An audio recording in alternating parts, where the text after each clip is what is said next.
తప్పిపోయిన కుమారుడు తిరిగి వచ్చినప్పుడు తండ్రి అన్నమాట, ప్రశస్త వస్త్రాన్ని త్వరగా తీసుకురండి, అతనికి దాన్ని తొడగండి, అతని చేతికి ఉంగరాన్ని, అతని పాదాలకు పాదరక్షలను తొడగండి. లూకా 15వ అధ్యాయం 22వ వచనం.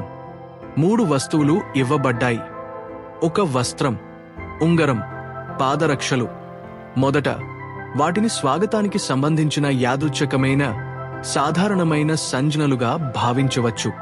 కాని ఆ వివరాలు యాదృచ్ఛికమైనవి కావు. ఆ సందర్భంలో ప్రతి వస్తువుకు ఒక అర్థం ఉంది.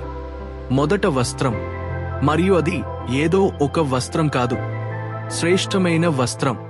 ఒక కుటుంబంలో ఇది ఒక సేవకునికి చెందినది కాదు, అది గౌరవానికి ప్రతీక. కుమారునికి ఆ వస్త్రాన్ని తొడగడం కేవలం అతన్ని కప్పడం మాత్రమే కాదు, అది గౌరవాన్ని పునరుద్ధరించడం. అతను ఒక పనివాడిగా చూడబడాలనే ఉద్దేశంతో తిరిగి వచ్చాడు. కాని ఆ అభ్యర్థనను పూర్తి చేయకముందే అతనికి మళ్లీ కుమారునిగా వస్త్రాలు తొడగబడ్డాయి. ఆ వస్త్రం అతని షరతుకు తగినట్లుగా ఉంది, బేరసారాలతో కాదు, కాని పునరుద్ధరణతో. ఆ తర్వాత ఉంగరం వచ్చింది. ఆ సందర్భంలో ఉంగరం కేవలం అలంకారప్రాయమైనది కాదు, అది తరచుగా అధికారానికి చిహ్నంగా పనిచేసేది. వారి కాలంలో అది ఒక కుటుంబ ముద్రలా ఉండేది, ఆ ఇంటికి ప్రాతినిధ్యం వహించగల ఒక చిహ్నంలా ఉండేది. కాబట్టి అతని చేతికి ఉంగరం పెట్టడం అంటే కుటుంబంలో అతనికి తిరిగి స్థానం కల్పించడమే. అంచున కాదు, పరీక్షలో కాదు, కాని ఆ కుటుంబంలో ఒక భాగంగా. తన వారసత్వాన్ని తీసుకుని వెళ్లిపోయిన కొడుకును ఒక సేవకుడిగా తిరిగి ప్రవేశపెట్టలేదు, అతన్ని పునఃస్థాపించారు. మరియు ఆ ఉంగరం దానికి గుర్తుగా నిలిచింది. ఆ తర్వాత చెప్పులు. ఈ వివరాలను తేలికగా విస్మరించవచ్చు, కాని ఆ వాతావరణంలో సేవకులు తరచుగా చెప్పులు లేకుండా తిరిగేవారు. కొడుకులు అలా తిరిగేవారు కాదు.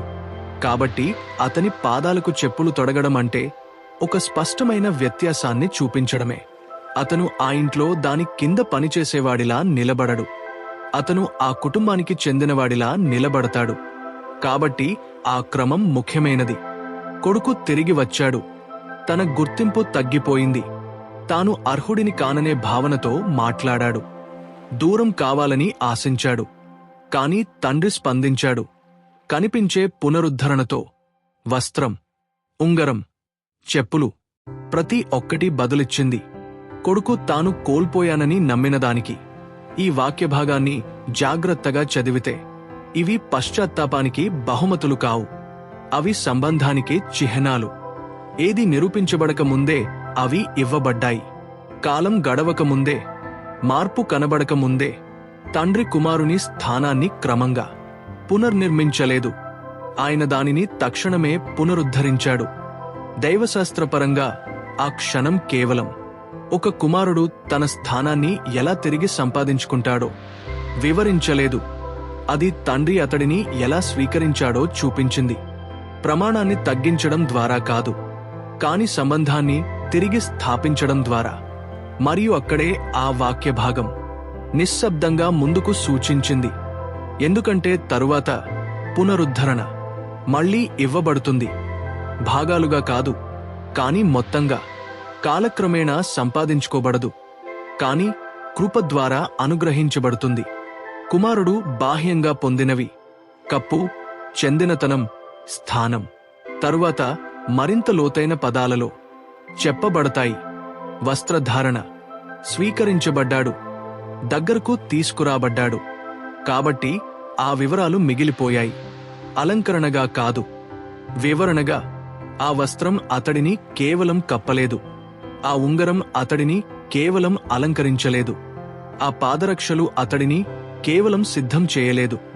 అవి అతడు ఎవరో అతడికి గుర్తు చేశాయి, అతడు ఎక్కడివాడో అనేదాని ఆధారంగా కాదు, కాని అతడు ఎవరికి చెందినవాడో అనేదాని ఆధారంగా. మరియు తండ్రి అన్నిటికంటే ముందుగా దానినే పునరుద్ధరించాడు, ఎందుకంటే విలాసవంతమైన మరియు పాపభరితమైన జీవితం కారణంగా ఆ దూరదేశంలో అతడు కోల్పోయిన అమూల్యమైన సంపద కంటే అతడు పట్టు కోల్పోయిన మరెంతో విలువైనది ఒకటి ఉంది, అదే తన తండ్రి కుమారుడనే తన గుర్తింపు.